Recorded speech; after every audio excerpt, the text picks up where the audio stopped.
Pascal's wager, or as I call it, the what if you're wrong argument, is something I still hear theists using every once in a while, and it goes something like this.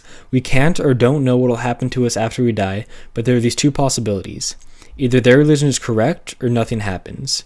And there are two options we can choose from. We can be a believer or a non-believer.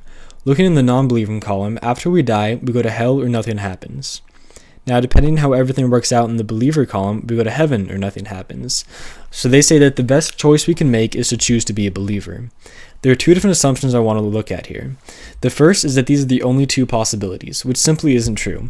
Any other religion could be true, and there are also the possibility of God or gods that didn't or couldn't make themselves known. The second assumption is that belief is a choice.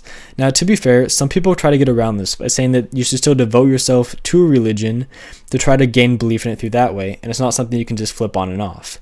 And I'll accept this argument as long as they honestly think that it will lead to belief, and they accept these two things.